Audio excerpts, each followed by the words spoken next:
The Electronic Entertainment Expo, E3 for short, was one of the largest video game trade shows in the world, where major video game companies would showcase their latest games and hardware. Once supported by some of the biggest gaming companies in the world, it was the best place for developers to show off their latest creations, and it was the best place for fans and the media to take a look. But over the years, E3 has suffered a major downturn, now being looked at as one of the biggest jokes in all of gaming. With the recent announcement that this year's E3 will not include Sony, Microsoft, or Nintendo, I thought it would be the perfect time to take a look at the rise and fall of E3. The rise of E3 started in April of 1994 when the Interactive Digital Software Association was formed. You see, at the time, video games were under heavy scrutiny due to violence and other controversial subject matter. All the big video game companies at the time decided to come together and form the IDSA as a means to work together against the government. They created the ESRB, a ratings board to keep young children from buying bad.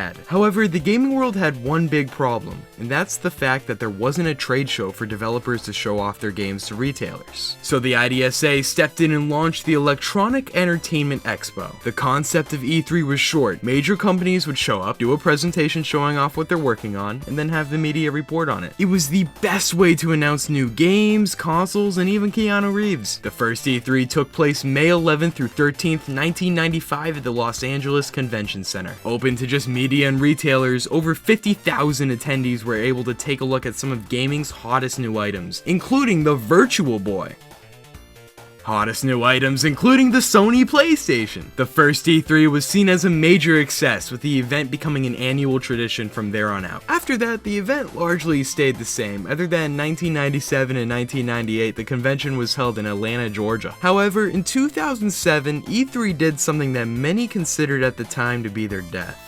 Year after year, E3 was flooded with more and more attendees, many of which weren't industry professionals. Many vendors started pulling out of the convention as they felt like the cost of setting up a booth was no longer worth it for the reward. So to stop these problems, the IDSA, now known as the Entertainment Software Association, or ESA for short, said "F you," changed the name, and moved to Santa Monica. The E3 Media and Business Summit was largely panned by critics and fans who thought that the end of E3 was near. Moved from May to July, both years' attendance was capped at below 10,000 people. The later time frame also made developers and vendors believe that it was too late to show anything off, and many just stopped caring about E3. Due to this, in 2009, E3 would return to normal and would also move to a June time frame. After that, for the next few years, E3 would remain largely the same and would once again become successful. But with the rise of social media, information from E3 started to become more and more available to the public. Before this, most of the people that only knew about E3 were the hardcore fans, but now that presentations were being uploaded to YouTube and other platforms, more and more people started to catch on. Companies noticed this and started to try and one-up each other's presentations. While in years past, one-upping had been there, it didn't really start getting big until more eyes were on E3. This would lead to certain companies being really out of touch and having really embarrassing or horrible moments. And this is where I believe the downfall of E3 starts. Companies kept forgetting what the true point of E3 was. I mean, in 2013, Xbox showed off a TV guide and lost millions of dollars. People were losing interest, companies were trying too hard, and the constant need to one-up the competitors just hurt everyone. And in 2013, the first major blow to E3 would happen when Nintendo announced that they would not be holding a presentation in person and instead would air a Nintendo Direct on their YouTube channel.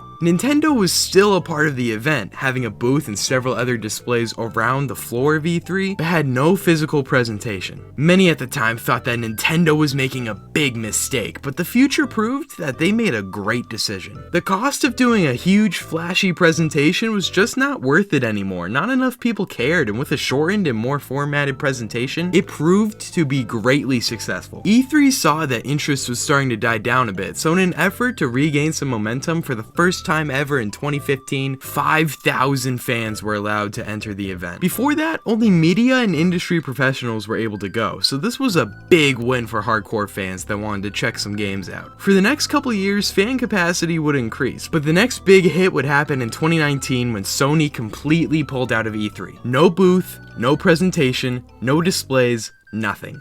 Sony was completely done with E3. 2019 turned out to be a horrible year for E3, as in August, thousands of people's information were compromised in a massive data leak. This data leak almost completely ruined the reputation of the ESA, as all the info that they had was unnecessary for them to store. However, despite almost everything falling apart, E3 was looking to bounce back in high fashion as they were planning for a major 2020. They were going to shift direction toward the fans more, offering more passes, and planned on changing the look and feel of the show. But some sickness kinda shut the world off. I forget what it's called. Oh yeah, the Black Plague. E3 2020 was cancelled, as holding large events with large crowds simply was impossible during this time. The Black Plague had forced everyone to make digital presentations, and many companies started to realize that it was a great way to announce new games. Following 2020, E3 returned in 2021 for a digital event, where essentially the major companies just slapped the E3 logos on their thumbnails and called it a day. In 2022, E3 intended on making an in-person comeback, but delays and other problems caused them to cancel E3 altogether, even with no digital event. Now here we are. The ESA is preparing for E3 2023,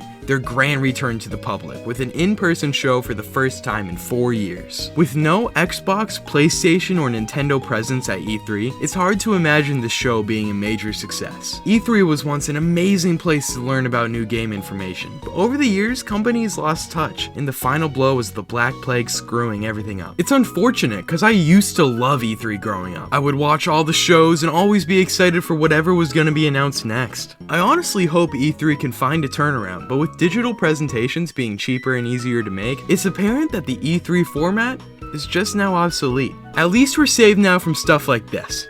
Hey, want to come over and play my Wii? We should connect. And thanks to the Sony Move, here, hold my Joy Wand. My oh my.